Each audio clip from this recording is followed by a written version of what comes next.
आप सबको जय श्री सो परमेश्वर का धन्यवाद कि एक बार फिर से उसने समय दिया है, ये मौका दिया है कि हम उस खुदा को, उस परमेश्वर को महिमा दें और उसके वचन से कुछ सीख पाए। ये वो समय है। आज मैं आपके साथ जो बात करने वाला हूँ वो है कि परमेश्वर की तरफ से जो बेशकीमती तोहफा हमें दिया गया है वो है यीशु मसीह। परमेश्वर का दिया हुआ गिफ्ट, परमेश्वर का दिया हुआ तोहफा प्रभु यीशु मसीह। आप मेरे साथ देखिए यूहन्ना 4:10। यूहन्ना 4:10।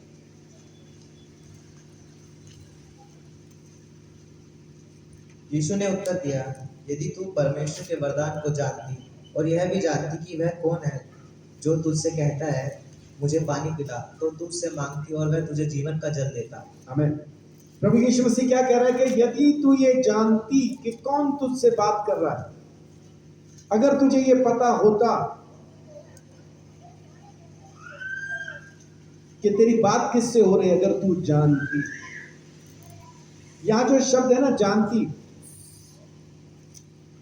इस शब्द को यूं समझिए कि जानने का मतलब है कि खाली ऊपर से देखना नहीं, बल्कि असल में वो चीज क्या है, असल में वो कौन है, वो जिस चीज को या जिस शख्स को देखा जा रहा है असल में वो कौन है उसका पता हो। जैसे अगर घड़ी खराब हो गई तो हम किसी आम आदमी के हाथ में वो घड़ी पकड़ा दें जिसको घड़ी के बारे में कोई जानकारी नहीं है सिवाय इसके कि उसको टाइम देखना आता हो। इसके अलावा उसके पास घड़ी के बारे में कोई जानकारी नहीं, तो वो उस घड़ी को देख के क्या कहेगा? खराब हो गई है, सेल खत्म हो गया होगा, ऐसे कुछ आइडियाज बताएगा। लेकिन जो घड़ी को दुरुस्त करना जानता है, जो उसकी मरम्मत करना जानता है, उसके हाथ में घड़ी देंगे तो वो क्या कहेगा? उसके हाथ में घड़ी देंगे तो वो कहेगा दिक्कत नहीं, आप कल लेके जाओ, कल तक मैं इसको ठीक कर दूंगा। ठीक करेगा कैसे? वो घड़ी को खाली देखेगा नहीं, उसके अंदर क्या है, समस्या कहाँ है, उसकी प्रॉब्लम क्या है, घड़ी खराब किस जगह से हुई है, उसको वो देखेगा, जांचेगा, परखेगा और उसके बाद उसकी मरम्मत करेगा। जो उसमें डलना होगा डाल देगा, जो उसमें से निकलना होगा निकाल देगा।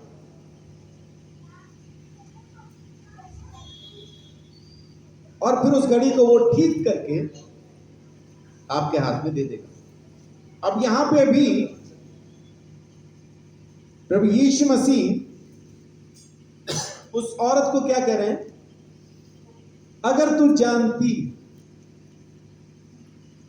कि तू बात किससे कर रही,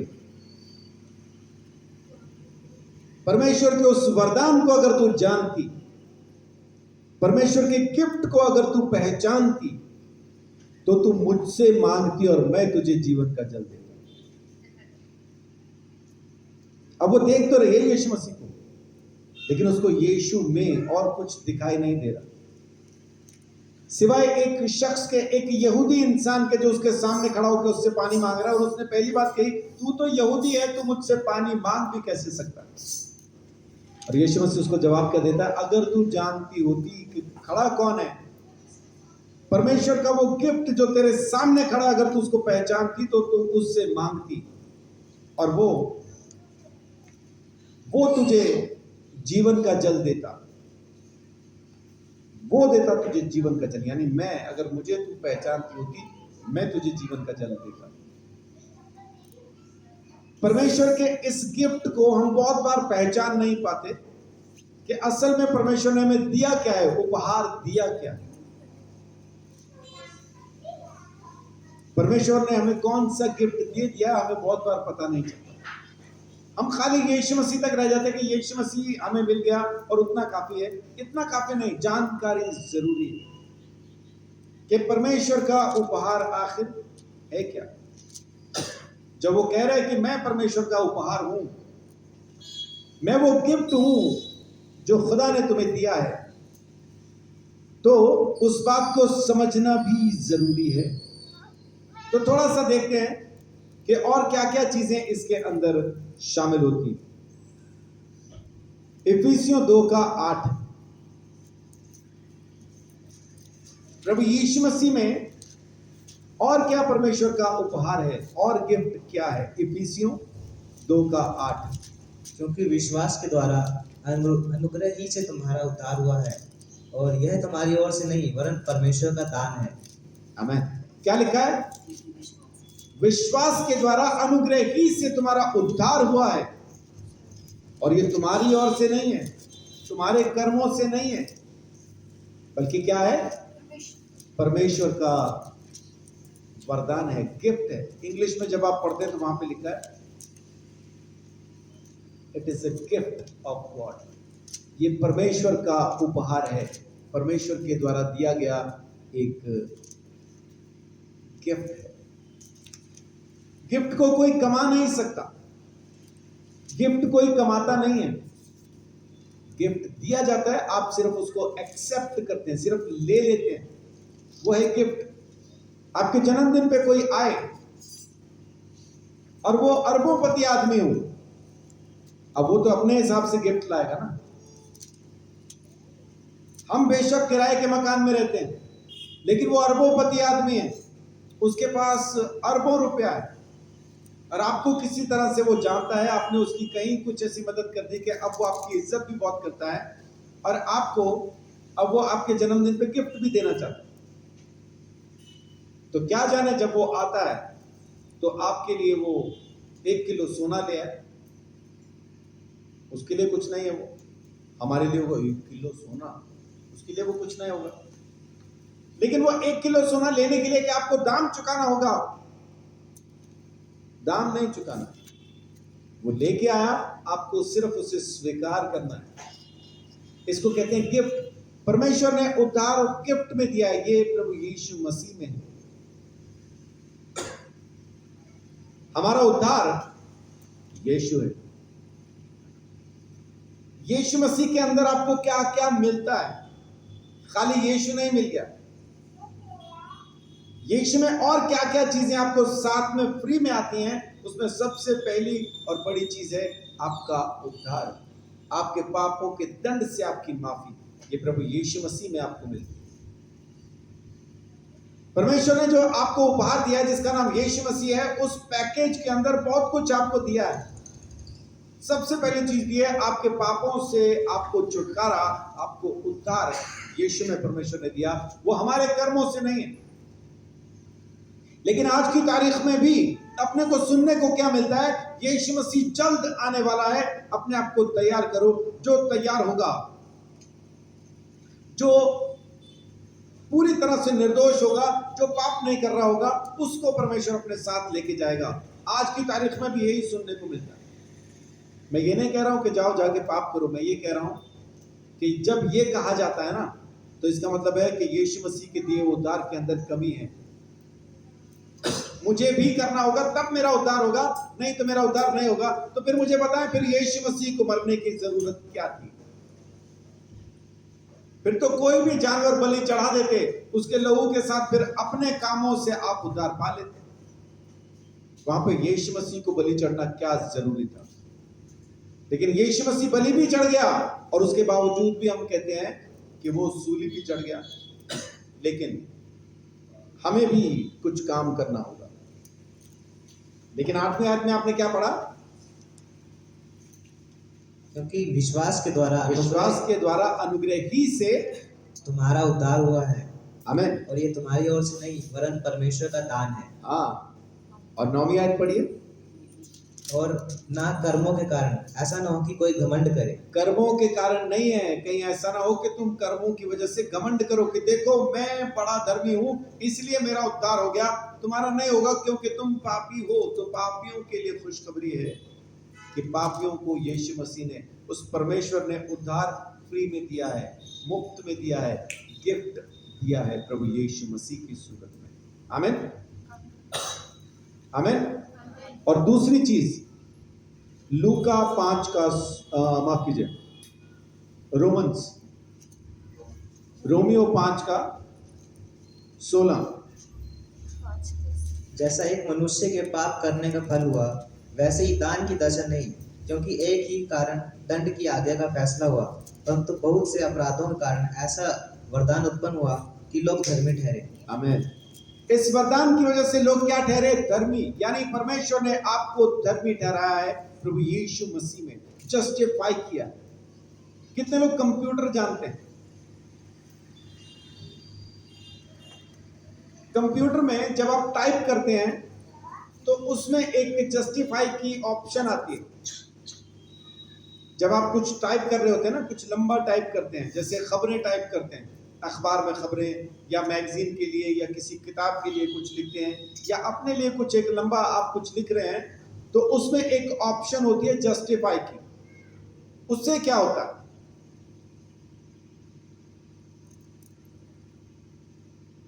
यानी आप कंप्यूटर नहीं जानते? हाँ जी, हाँ जी, नहीं, वो डिक्शनरी वाली ऑप्शन होती है। जस्टिफाई से क्या होता है?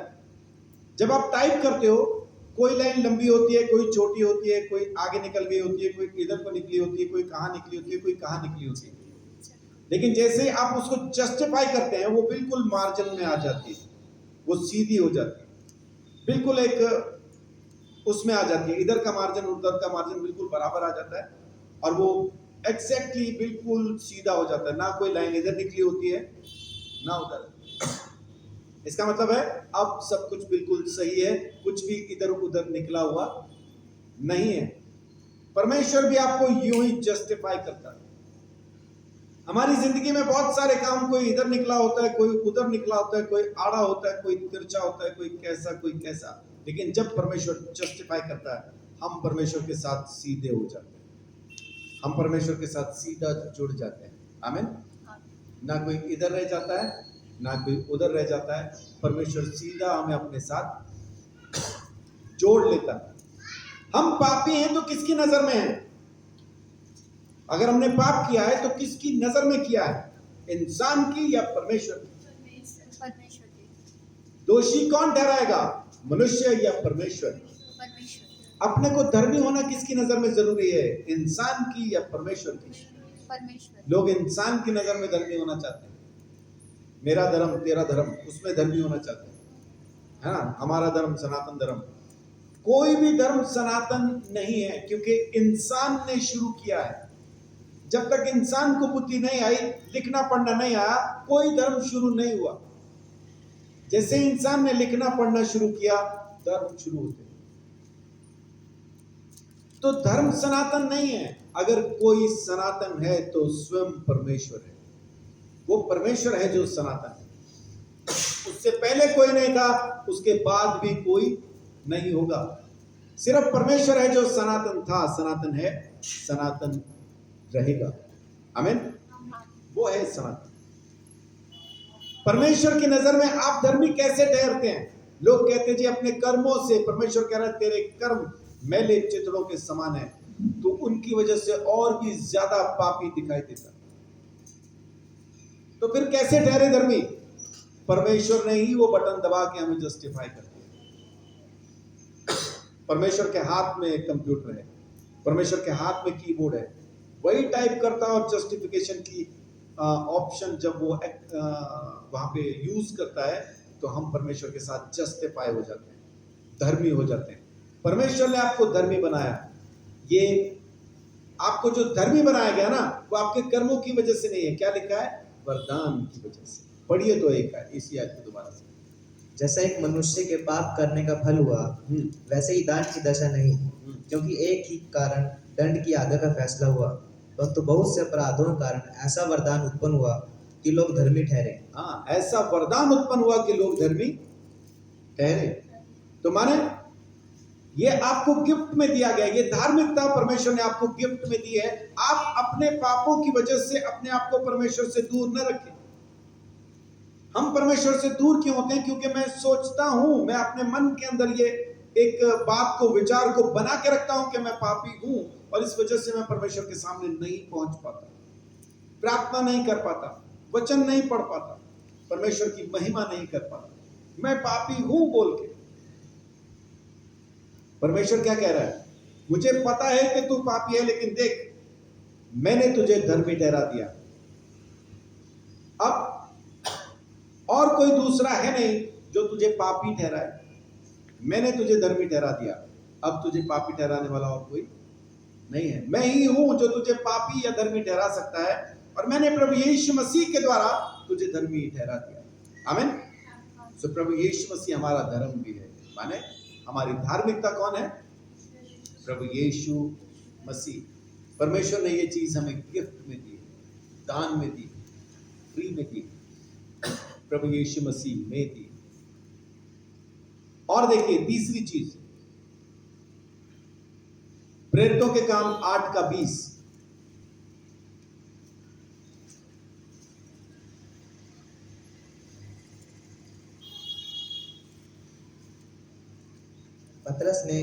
पतरस ने उससे कहा, तेरे रुपए तेरे साथ नष्ट हो, क्योंकि तूने परमेश्वर का दान रुपयों से मोल लेने का विचार किया। यहां पे एक जादूगर है जिसका नाम है शमौन। जब उसने सुना कि यीशु मसीह के चेले आते हैं, हाथ रखते हैं, लोग चंगे हो जाते हैं, यीशु के नाम से वो दुष्ट आत्मा को डांटते और दुष्ट आत्मा निकल जाती है, लंगड़े को कहते हैं उठ चल, लंगड़ा उठ के चलने लगता है, अंधे को कहते हैं देख, अंधा देखने लगता है, मुर्दे को कहते हैं उठ जा, मुर्दा उठ जाता है। वो भी जादूगर था, जादूगर बोले तो तांत्रिक भी था। अब उसको लग रहा है कि अगर यही गिफ्ट, यही वरदान मुझे भी मिल जाए तो मेरी दुकान तो और चमक जाएगी, मेरा बिजनेस और बढ़िया चलने लगेगा। ये सोच के वो पैसा लेके उनके पास जाता है और कहता है मुझे भी ये दो। अब मांग क्या रहा है वो? उनसे मांग रहा है पवित्र आत्मा। पवित्र आत्मा को वो पैसों से खरीदना चाहता है। लेकिन यहां पे क्या बोला पतरस ने उसको? तू और तेरा पैसा दोनों नाश हो जाए। अभी सिट्टी पिट्टी गुम, हवा टाइट, बिस्तर गोल, खटिया खड़ी। बढ़िए, तो अगली आयत में क्या कह रहा है? इस बात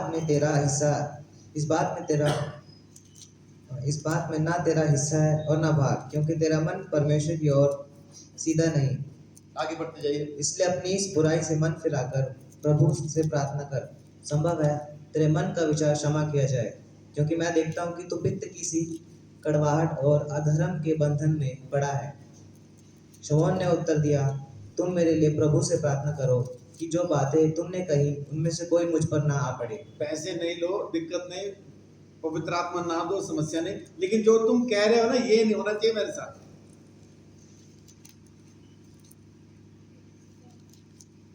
मच्छी कितने लोग खाते हैं?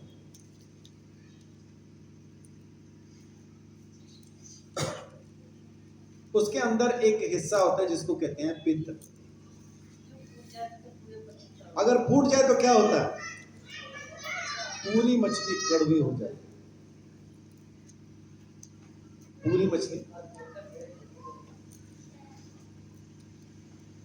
जिसको हिंदी में कहते हैं गॉल ब्लैडर।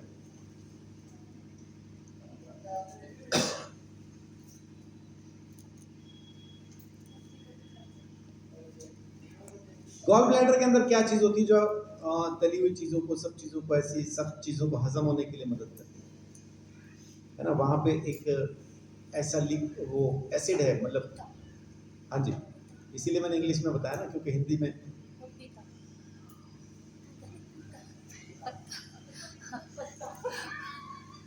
क्योंकि इंग्लिश में समझ नहीं आ रहा था ना पित्त, इसलिए मैंने हिंदी में बताया गॉल ब्लैडर, वो सबको समझ में आता है। चलिए, पित्त की सी कड़वाहट माने वो जहर से, उस एसिड से तू ऐसा भरा है, वो कह रहे हैं। लेकिन अभी क्या बोल रहे हैं कि वो जो तुम कह रहे हो ना, वो ना हो मेरे साथ। जो मैं कह रहा हूं नहीं हो रहा तो दिक्कत नहीं, पवित्र आत्मा नहीं मिल रहा, कोई बात नहीं, पैसा भी नहीं दे रहा हूं, लेकिन ये सब कुछ मेरे ऊपर ना गुजरे। लेकिन असल बात क्या है यहाँ पे कि परमेश्वर ने क्या कहा?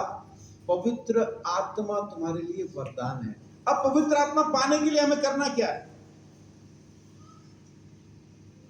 स्वीकार। किसको? यीशु मसीह को। जितने लोगों ने प्रभु यीशु मसीह को स्वीकार किया, जमीन का तख्ता छोड़ के यीशु मसीह जब स्वर्ग में जाके तख्त पे बैठा, उन सब के लिए उसने पवित्र आत्मा भेज दिया। लेकिन आज की तारीख में भी हमारा क्या सोचना, हमारा क्या मानना है कि जब मैं पवित्र हो जाऊंगा, जब मैं बहुत अच्छा हो जाऊंगा, जब मैं बहुत बढ़िया तरीके से चलना फिरना ऐसा शुरू करूंगा, तब पवित्र आत्मा मुझे मिलेगा, या अन्य भाषा बोलूंगा तब पवित्र आत्मा मुझे मिलेगा, या और बहुत सारे ऐसा माने वो हम रखते हैं दिमाग के अंदर। लेकिन परमेश्वर क्या कह रहा है? जब उसने उद्धार दिया, जब उसने धर्मी बनाया, उसने पवित्र आत्मा भी उसी वक्त हमें दे दिया है। आमीन, आमीन। मेरा ख्याल 11 का 17 एक बार देखिए तो, जहां तक मेरी याददाश्त मेरा साथ देती है जी। अतः जब परमेश्वर ने उन्हें भी वही दान दिया जो हमें प्रभु यीशु मसीह पर विश्वास करने से मिला था, तो मैं कौन था जो परमेश्वर को रोक सकता? आमीन, यही है। अब यहाँ पे क्या हो रहा है? पतरस ने प्रचार किया कहां पे जाके? अन्य जातियों में, कुरनेलियुस के खानदान में जाके। ये यहूदी नहीं है। और वहां पे क्या हुआ कि जब ये प्रचार कर रहा था, उन सब पे पवित्र आत्मा उतर आया। और जब यहूदियों को पता चला कि पवित्र आत्मा अन्य जातियों पे उतर आया है, पतरस को पकड़ के वो डांट रहे, तूने उन पे पवित्र आत्मा कैसे उतारा? पतरस क्या बोलता है? 17 में पढ़िए दोबारा।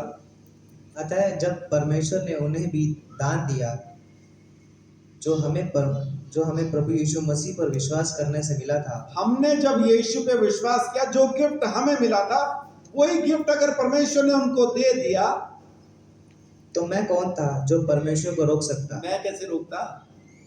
मैं तो वचन ही सुना रहा था। वचन सुनते सुनते उन पे पवित्र आत्मा उतर आया। जब परमेश्वर ने उनको भी गिफ्ट दे दिया जो हमें दिया था, तो मैं कौन था जो उसको रोक पाता?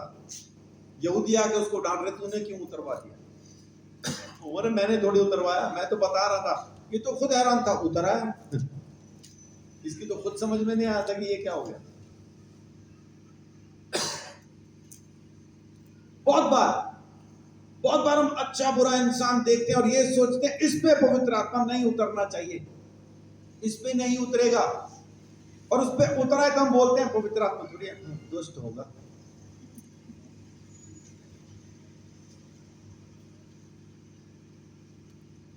हम कौन है जो रोक सके? जब परमेश्वर उपहार देना चाहे, कौन है जो रोक सकता है? बस एक्सेप्ट करने की बात है। अगर उस पापी ने, उस बुरे गंदे शख्स ने उस वरदान को एक्सेप्ट कर लिया है, स्वीकार कर लिया, इस बात को मान लिया कि जिस परमेश्वर ने मेरे लिए यीशु मसीह को दिया, उसी ने मेरे लिए पवित्र आत्मा भी दे दिया है, वो उसको ले लेगा। आप लगे रहो अपने तरीके से मांगने में। हम किस तरह से लगे हैं? पवित्र आत्मा तब आएगा जब हम पवित्र हो जाएंगे, ना हम होंगे ना आएगा।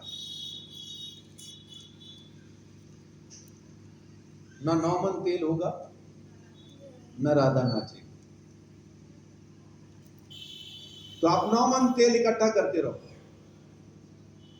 है ना? जिसके मन में, जिसने स्वीकार कर लिया कि प्रभु ने मुझे दे दिया है, वो यूं ही दे देगा, क्योंकि ये गिफ्ट है। अपनी मेहनत से आप पवित्र आत्मा को नहीं पाते। तो प्रभु यीशु मसीह में एक बहुत बड़ा गिफ्ट, पवित्र आत्मा हमें दिया गया। बगैर पवित्र आत्मा के हम न चल सकते हैं, ना उठ सकते, ना बैठ सकते, ना सोच सकते। 10 मिनट के लिए पवित्र जिंदगी नहीं जी सकते बगैर पवित्र आत्मा के। कहीं ना कहीं कोई ना कोई, कुछ ना कुछ ऐसा साथ में जुड़ ही जाएगा जो आपको खींचता रहेगा वापस उस कीचड़ के अंदर। और हम जाते भी हैं, अच्छी खासी डुबकी लगा के फिर आ जाते है ना। लेकिन परमेश्वर ने वो गिफ्ट हमें दिया है। मुझ जैसे पापियों को ये पवित्र आत्मा उसने उपहार में, फ्री में, मुफ्त में दिया है, गिफ्ट किया। हालेलुया। अगली बात, रोमियो 6:23, पाप की मजदूरी तो, क्योंकि पाप की मजदूरी तो मृत्यु है। परंतु परमेश्वर का वरदान हमारे प्रभु यीशु मसीह में अनंत जीवन है। आमेन। ये भी दान है, अनंत जीवन दान है, आपने हासिल नहीं करना। बहुत से लोग इस अनंत जीवन को हासिल करने की कोशिश कर रहे हैं। अगर अनंत जीवन पाना है तो ये करना होगा, वो करना होगा, ऐसा करना होगा, वैसा करना होगा। लेकिन परमेश्वर का वचन क्या कहता है? अनंत जीवन पाना है तो सिर्फ यीशु मसीह को स्वीकार करना होगा। आमीन। यीशु को स्वीकार किया, अनंत जीवन तेरा, परमेश्वर कहता है। ये गिफ्ट है। अंग्रेजी की बाइबल में तो वहां पे और लिखा हुआ है, it is a free gift. है किसी के पास अंग्रेजी की बाइबल?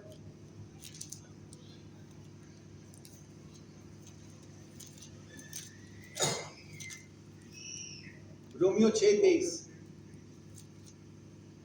रोमियो 6:23 में लिखा है,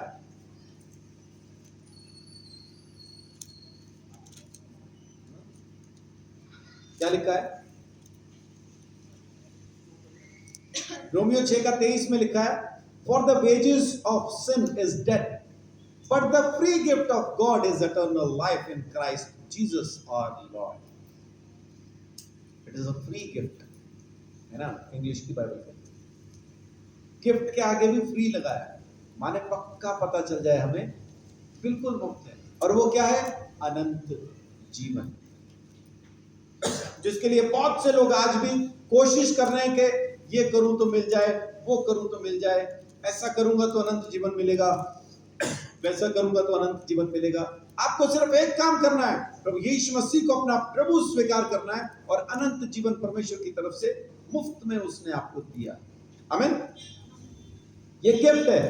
और देखिए, पहला कुरिन्थियों 7:7, ये सारा पैकेज यीशु में है। ये सब कुछ यीशु में आपको एक ही समय में मुफ्त में मिलता है।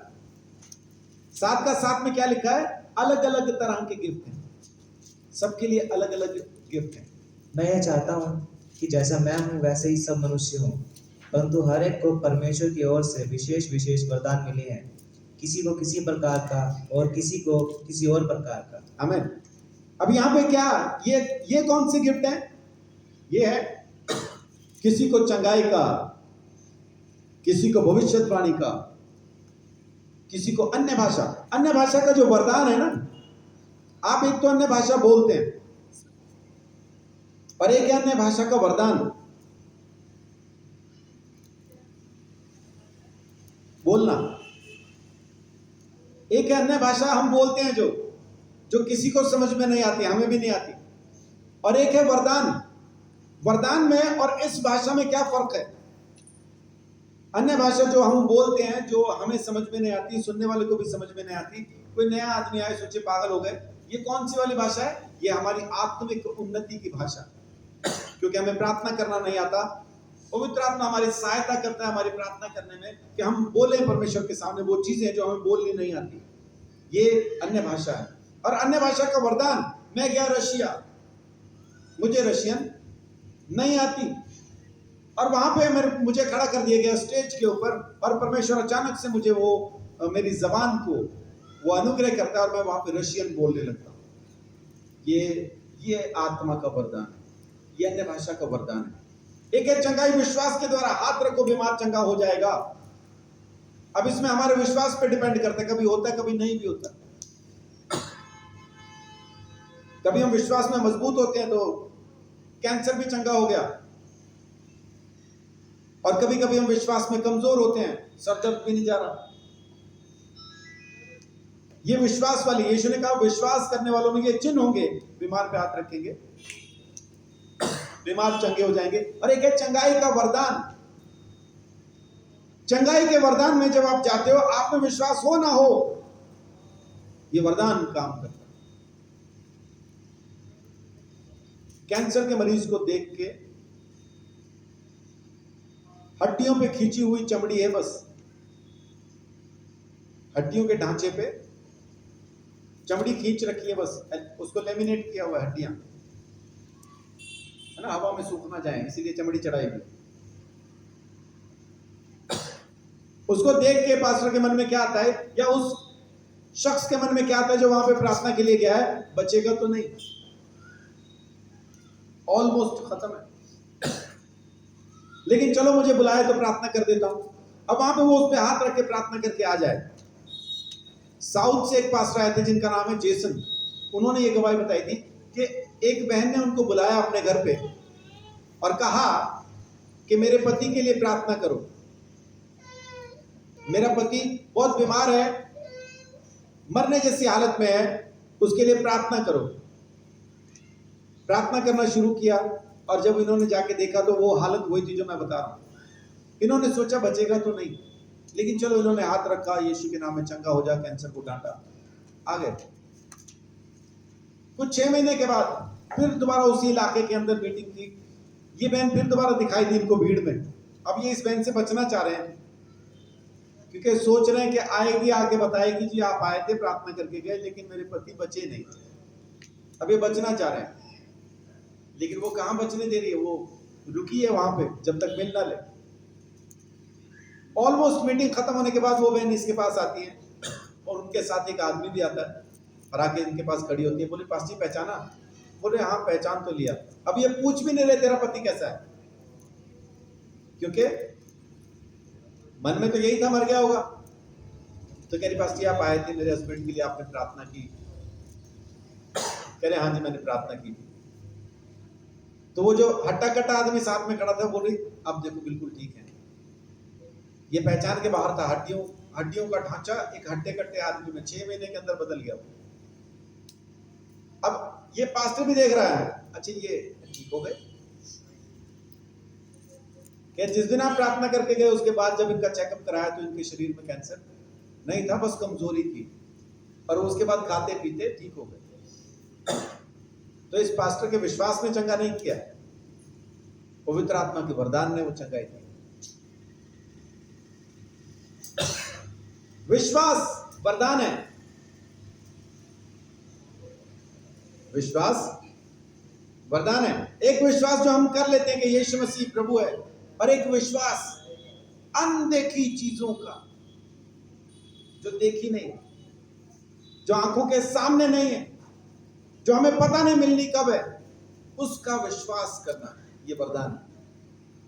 उस विश्वास में आके आप पहाड़ को भी हटा सकते, उस वरदान में आके।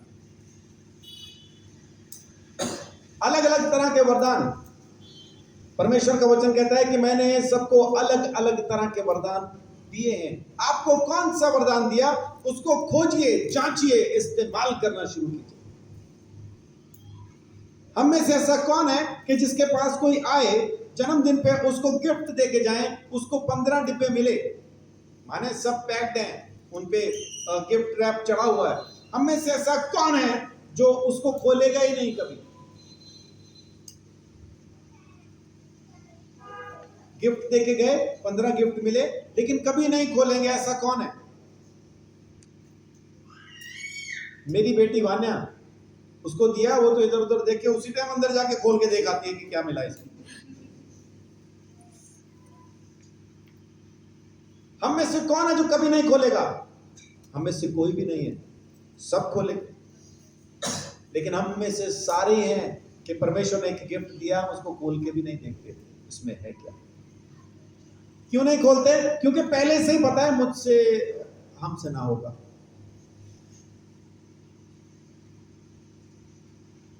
हमसे होता ही ना है, हम करते ही ना होगा ही ना, इसलिए उस गिफ्ट को खोलते ही नहीं। प्रचार करो, हो गई नहीं, तू खोल तो क्या पता उसके अंदर प्रचारक ही हो ना, बस हम नहीं खोलते। परमेश्वर के उस गिफ्ट को खोलते ही नहीं। वो बाहर वाले गिफ्ट बड़े खुले हुए हमारे, वही नहीं खत्म हो रहे, वही यूज हो रहे। परमेश्वर वाला कब खुले? संसार वाले खुले पड़े पहले, उन्हीं में मन नहीं भर रहा। परमेश्वर वाला कब खोले? खोलो, यूज करो, परमेश्वर अनुग्रह करेगा। आमीन। अलग अलग गिफ्ट उसने कलीसिया में दिए, सारे के सारे गिफ्ट वो पास्टर को देगा ऐसा कहीं नहीं लिखा, कलीसिया में देगा। जितने वरदान आत्मा के हैं बांट के देगा, एक को दे दे ऐसा नहीं है। अब बहुत से चर्च के अंदर बहुत से लोग सवाल करते हैं, पास्टर जी वहां पे चंगाइयां होती, यहाँ पे क्यों नहीं होती? क्योंकि वहां चंगाई का वरदान है, यहाँ पे शिक्षा का वरदान है। उनको बोलो वही शिक्षा दे के दिखाएं जो उस जगह पे दी जाती है जहां शिक्षा का वरदान हो। वो शिक्षा दे नहीं पाएंगे, वो खाली चंगाई चंगाई चिल्लाएंगे। और जहां पे शिक्षा का है वो चंगाई नहीं दे पाएंगे, वो शिक्षा शिक्षा चिल्लाएंगे। तो सब जगह पे अपना अपना वरदान काम करता है ना।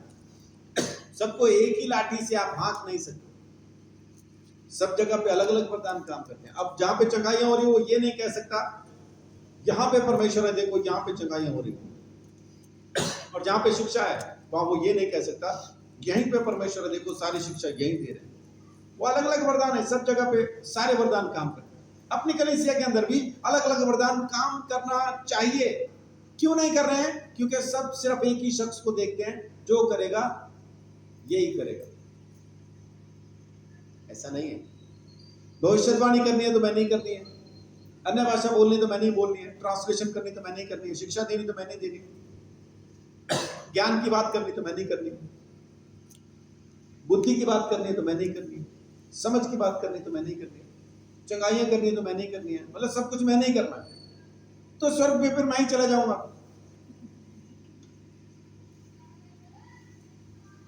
है ना, हमारी जगह आप ही चले जाना जी। हाँ चले जाऊंगा।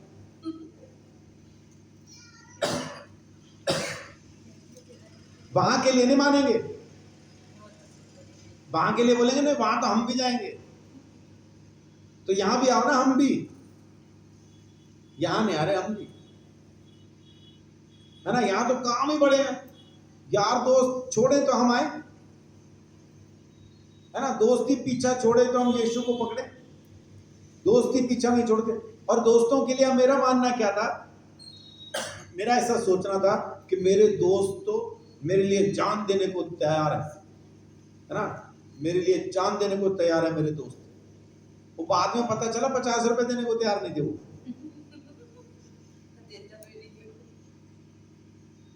मेरे दोस्त मेरे लिए जान दे देंगे। एक दिन मैं रात को 2:30 बजे पहुंच गया अपने दोस्तों के यहाँ पे, मतलब घर में लड़ पड़ा, 2:30 बजे ही निकल गया घर से, और सीधा जाके घंटी बजे अपने दोस्त के यहाँ पे।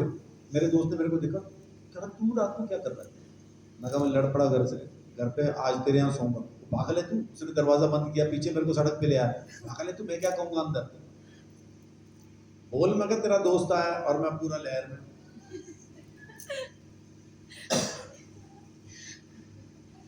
अब यूं लहराता हुआ दोस्त कोई नहीं आता 2:30 बजे, आ भी जाए तो कोई अंदर नहीं लेता। उसने नहीं लिया अंदर। तब मुझे पता चला ये जो जान कहते हैं ना दोस्त, हम जान है, कोई इनमें जान ही नहीं है, ये खाली बातें हैं। यीशु ने कहा, जो कहा वो किया। वो कहता है मेरे पास आ, मैं तुझे आराम दूंगा। उसके पास भी मैं लहराता हुआ ही आया था, और उसने ये नहीं कहा तू कहां आ गया, उसने कहा सही आ गया। उसने मुझे लिया अपने साथ, अपने पास बैठाया, अपने घर में बैठाया, और ना सिर्फ अपने घर में बैठाया, उसने मुझे कहा मेरे बाप के यहाँ प्रॉपर्टी बहुत है, टेंशन ना ले, तेरा मकान भी मैं तुझे बना के देता हूं, तू वहां रहेगा जहां मैं रहता हूं। ये जमीन के यार दोस्त काम नहीं आते हैं, यीशु मसीह काम आता है। तो जमीन के गिफ्ट छोड़ दीजिए, परमेश्वर के गिफ्ट को खोलिए, इस्तेमाल कीजिए, वो काम करेगा। वो चाहता है आप काम, और फ्री में दिया उसने, फ्री में दिया। इस जगह पे मौजूद है भविष्यद्वक्ता, इस जगह पे मौजूद है चंगाई करने वाले, इस जगह पे मौजूद हैं प्रचार करने वाले, प्रार्थना करने वाले, यही मौजूद है। कर नहीं रहे, कर नहीं रहे। उनके पास और बहुत कुछ है करने के लिए। वो सब कूड़ा और करकट है जो हम कर रहे हैं। असल काम वो है जो परमेश्वर ने हमें दिया है करने के लिए। अपने उपहार को खोलो, इस्तेमाल करना शुरू करो, प्रभु अनुग्रह करेगा। आमीन। और खाली इतना ही नहीं, ये तो सारी आत्मिक बातें हैं ना। आप कहेंगे ये सब कुछ तो उसने स्वर्ग के लिए दिया, जमीन के लिए भी कुछ दिया है क्या? वहां जाके तो चलो हम जीवन का फल खाएंगे, यहाँ भी कोई समोसा वमोसा है का?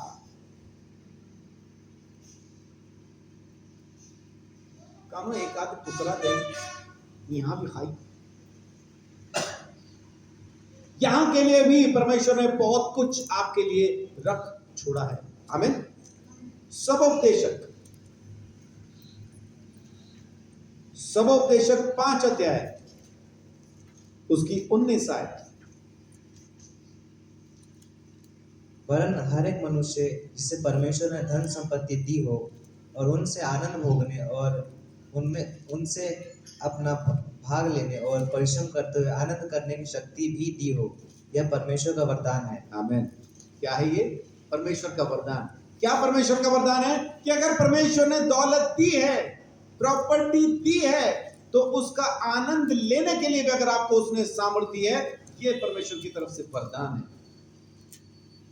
बहुत से लोगों के पास पैसा तो है, प्रॉपर्टी तो है, आनंद नहीं ले सकते। 2 करोड़ की कार,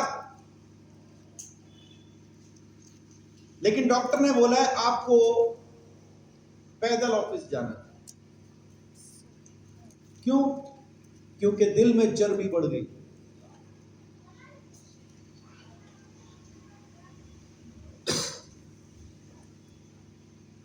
लाखों करोड़ों की जमीन, लेकिन वह घूमने नहीं जा सकता।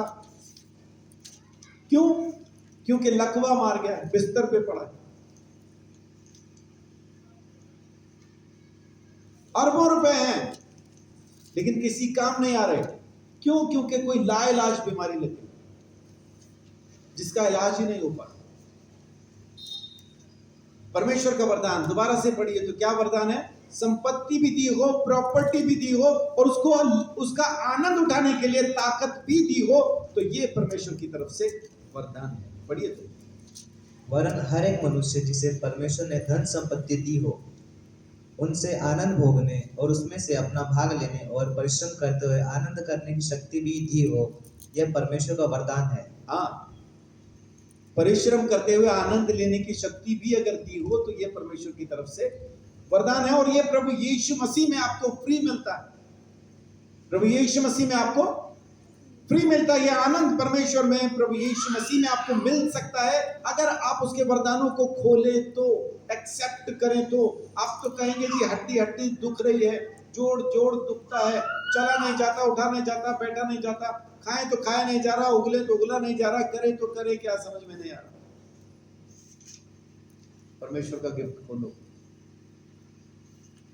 परमेश्वर के उपहार को खोलो, प्रभु यीशु मसीह को खोलो। यीशु मसीह क्या कह रहा है उस सामरी औरत को? अगर तू जानती, तो मैं भी कलीसिया को यही कह रहा हूं कि कलीसिया, अगर तू जानती कि यीशु कौन है, तो ये वरदान जरूर खोल लेती, ये दान, ये डिब्बा जरूर खोल लेती, और परमेश्वर के अनुग्रह से जो प्रॉपर्टी, जो पैसा परमेश्वर ने दिया है, उसका आनंद भी उठा पाती। परमेश्वर ने वरदान दिया, परिश्रम करते हुए आनंद भी उठा सकते थे। इसी का देखिए 3 अध्याय 3:13। और यह भी परमेश्वर का दान है कि मनुष्य खाए पिए और अपने सब परिश्रम में सुखी रहे। आमेन। ये भी परमेश्वर का दान है, ये भी परमेश्वर का गिफ्ट है कि मनुष्य जो चाहे, जो खाना चाहे खाए, हजम हो जाए। आज की तारीख में बहुत सारी चीजें हम क्यों नहीं खाते? डॉक्टर साहब ने मना किया है।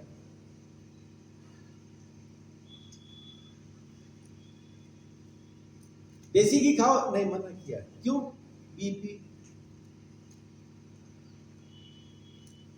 बीपी हाई करता है। तो बीपी हाई क्यों करता है? क्योंकि आप बीपी को जानते हो, इसलिए वो बीपी आपको हाई करता है।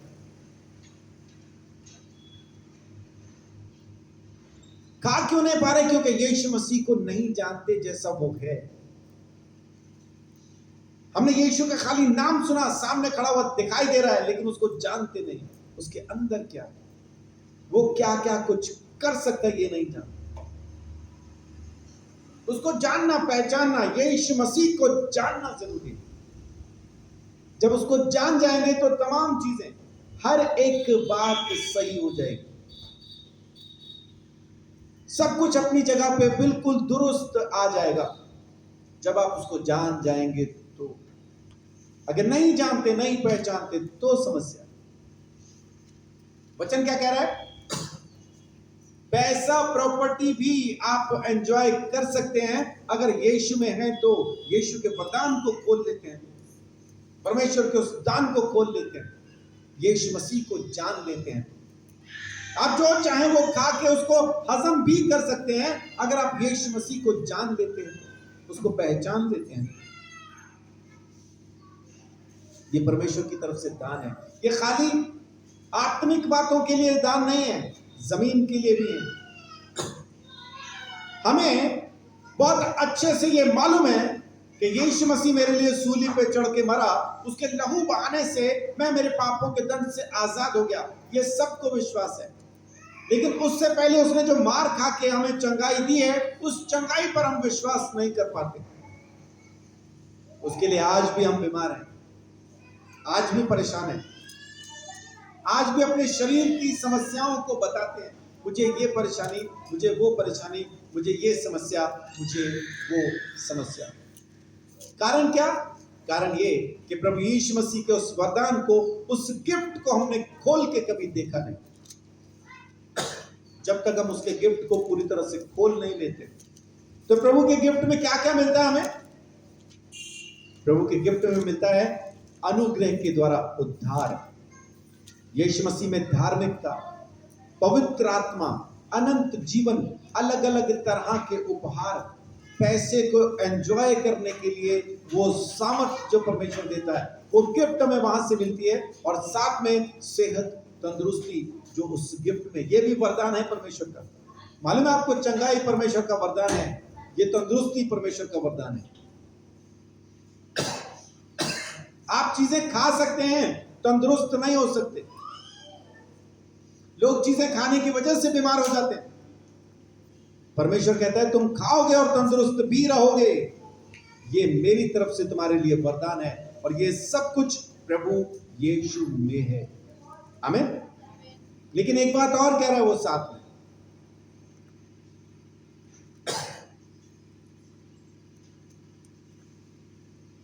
भुट्टा क्या कहते हैं अपने इलाके में? छल्ली। अगर उसको भूनना हो तो क्या करना पड़ता है? हाँ जी,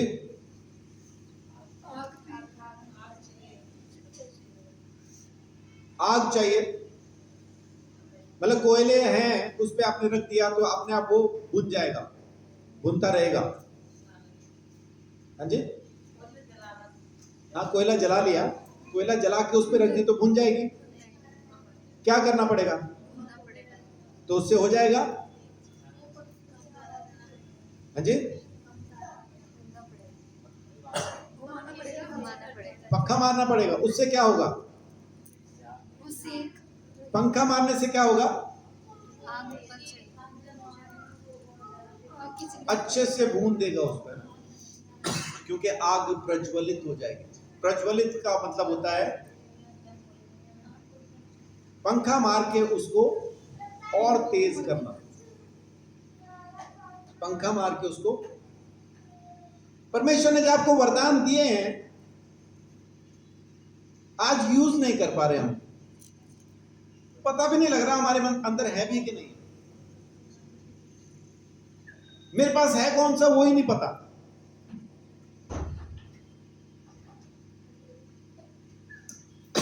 अभी हमारे साथ मालूम हमारे हाल क्या है? चाइना से गिफ्ट आया और साथ में एक हिदायत आई है, साथ में एक इंस्ट्रक्शन आई है कि हम आपको लिख के भेज रहे हैं कि ये किस किस तरह से आपने ये डिब्बा खोलना है। अगर उस तरह से ना खोला तो जो कीमती सामान इसके अंदर है वो खत्म हो जाएगा, खराब हो जाएगा, आपके किसी काम नहीं आएगा। तो आपने वो पढ़ना है और खोलना है। है ना, वो बताएंगे ऐसे घुमाओ, फिर उसके बाद यूं घुमाओ, अब थोड़ा उठाओ, फिर ऐसा घुमाओ, फिर इसको दबाओ, फिर यूं घुमाओ, मतलब उसमें लिखा है। तो खोल लो, साथ में आई है ना इंस्ट्रक्शन, खोल लो। लेकिन दिक्कत क्या है, लिखा हुआ चाइनीज में।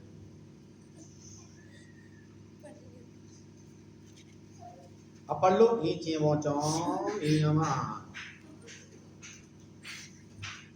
तो क्या लिखा वहां पता नहीं, इसलिए डिब्बा खुल नहीं रहा, उसके अंदर क्या है हमें मिल नहीं रहा।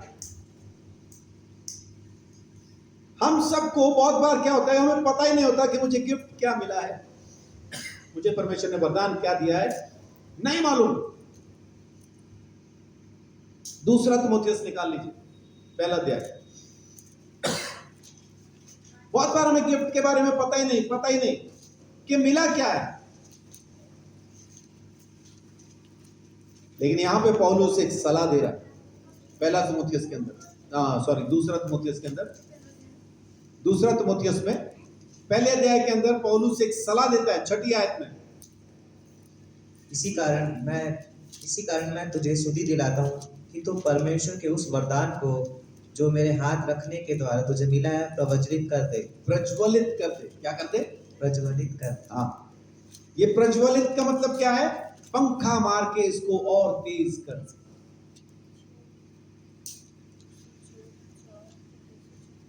पंखा मार के और तेज कर। अब ये पंखा क्या है? ये पंखा है आपका वचन पढ़ना और आपकी प्रार्थना। जब आप वचन में और प्रार्थना में रहेंगे, वचन पढ़ने का मतलब क्या है? वचन पढ़ने का मतलब है कि जो कुछ आपने पढ़ा वैसा ही आपने करना शुरू कर दिया। यह है वचन पढ़ना। इसका मतलब ये नहीं खाली बाइबल पढ़ना। हाँ जी, वचन तो हम पढ़ते हैं जी, एहसान नहीं कर रहे, उसको मानना शुरू करो, मानना शुरू करो, वचन पे चलना और प्रार्थना करना। जब आप ये करना शुरू करते हैं तो आप अपने वरदान को प्रज्वलित करते हैं, पंखा मारते हैं, उसको हवा देते हैं ताकि और तेज हो जाए और भड़क जाए, आपकी समझ में आ जाए परमेश्वर ने आपको कौन सा गिफ्ट दिया। हम अनजान होते हैं, गिफ्ट के बारे में पता नहीं हमें, तो प्रार्थना कीजिए, वचन पढ़िए। वचन पढ़िए इससे मेरी मुराद है जो कुछ प्रभु यीशु मसीह ने कह दिया चारों सुसमाचारों के अंदर, उन बातों को मानना शुरू कीजिए। जब आप प्रभु यीशु मसीह की बातों को मानना शुरू करेंगे तो आपके वरदान खुलने लगेंगे, आपको समझ में आ जाएगा परमेश्वर ने आपको वरदान कौन सा दिया, तब आप उसको यूज कर पाएंगे। अभी तो डिब्बा बंद है, चाइनीज में इंस्ट्रक्शंस है, पता ही नहीं लिखा क्या है, खुलना कैसे पता ही नहीं, बंद है। मिल तो गया है, ऐसा नहीं कि आपको वरदान नहीं मिला है। जिस रोज आपने यीशु मसीह को अपना प्रभु स्वीकार किया, परमेश्वर ने पवित्र आत्मा के द्वारा आपको एक वरदान दिया है। हम अब भी मांग रहे हैं, परमेश्वर ने वरदान दे दिया है, मांगने की जरूरत नहीं है। गिफ्ट मांगा नहीं जाता। मेरा कल जन्मदिन है, आप आना है, एक कमीज ले आना है, ऐसा बोलता कोई? अच्छा, व्हाइट कलर की लाना, व्हाइट कलर है, पीटर इंग्लैंड। वो भाई कह रहा मैं बाहर ही खा लूंगा 500 रुपए का, तेरे लिए मैं 2500 की कमीज लाऊं, है ना, बाहर 500 का खा लूंगा खुला, जो खाना होगा मन में आएगा जो खा लूंगा। हमने कौन सा उसको घर पे कॉन्टिनेंट खिलाना, वही 2 समोसे, एक सफेद गुलाब जामुन, एक काली गुलाब जामुन। सफेद गुलाब जामुन नहीं होते ना, एक सफेद रसगुल्ला, एक काला रसगुल्ला। अब आपने काला रसगुल्ला नहीं होता, चलो जो खाना खाओ, है ना, तो कह जो मर्जी कह के खाओ, स्वाद वही रहे। हम जब किसी को बुलाते हैं अपने जन्मदिन पे, तो उसको ये कह के नहीं बुलाते कि मेरे लिए ये गिफ्ट लेके आना। हम परमेश्वर से पवित्र आत्मा का वरदान मांग रहे हैं तो कह के मांग रहे हैं ये देना। परमेश्वर ने अपनी तरफ से आपको एक वरदान दिया है, परमेश्वर ने खुद आपको एक वरदान दिया है। उस वरदान को खोलिए, इस्तेमाल कीजिए और परमेश्वर आपकी जिंदगी में बरकत देगा।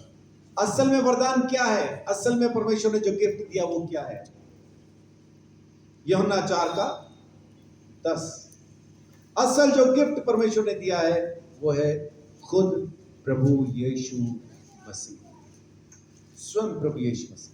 यीशु ने उत्तर दिया, यदि तू परमेश्वर के वरदान को जानती और यह भी जानती कि वह कौन है जो तुझसे कहता है मुझे पानी पिला, तो तू उससे मांगती और वह तुझे जीवन का जल देता। आमीन। अब यहाँ पे इस बात को यूं समझिए कि यहाँ पे गिफ्ट कौन है? प्रभु यीशु मसीह। वो मुर्दा है कि जिंदा है? मुर्दा है कि जिंदा है? तो बाकी जितनी लिस्ट हमने पढ़ी यहाँ पे गिफ्ट की, ये सारे फिर मुर्दा, ये मुर्दा चीजें हैं या ये भी जिंदा है? आपका उद्धार मुर्दा है या जिंदा है? बात नहीं करता है आज भी उद्धार जिंदा है। आपकी धार्मिकता मुर्दा है कि जिंदा है? जिंदा है। आज भी यूज कर रहे हैं आप उसको। आपके परमेश्वर की धार्मिकता आपके साथ चलती है। अगर वो मरी भी होती तो साथ नहीं चलती, आपको बचा नहीं सकती थी, क्योंकि आपके हाथ में तो कुछ दिया नहीं गया। हमने विश्वास किया और वो धार्मिकता मिल गई, माने जिंदा है।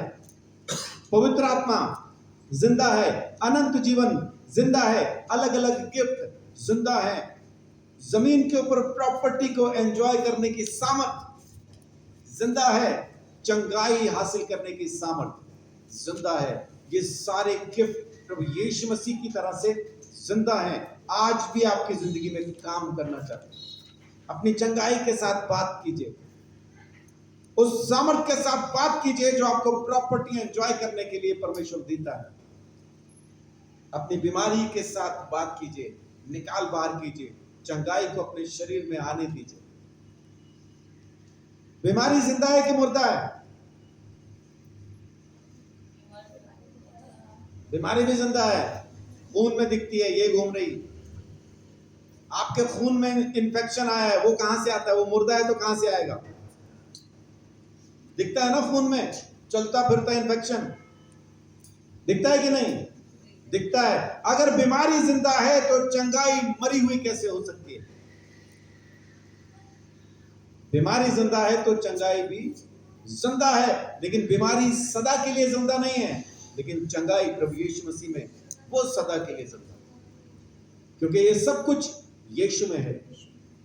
यीशु जिंदा है हमेशा के लिए, उद्धार जिंदा है हमेशा के लिए, धार्मिकता जिंदा है हमेशा के लिए, पवित्र आत्मा जिंदा है हमेशा के लिए, अनंत जीवन जिंदा है हमेशा के लिए, अलग अलग वरदान जिंदा है हमेशा के लिए, जमीन पे प्रॉपर्टी करने एंजॉय करने की जो सामर्थ है वो जिंदा है हमेशा के लिए, अलग अलग चीजों को खा के हजम करने की जो तंदुरुस्ती है वो जिंदा है हमेशा के लिए।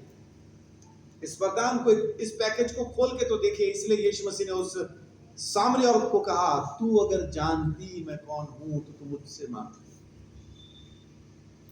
आज मैं आपको फिर से वही गुजारिश करता हूं, यीशु मसीह को जानो, उसको पहचानो, वो कौन है और कैसा है, फिर बाकी सब कुछ आपके अंदर जिंदा है।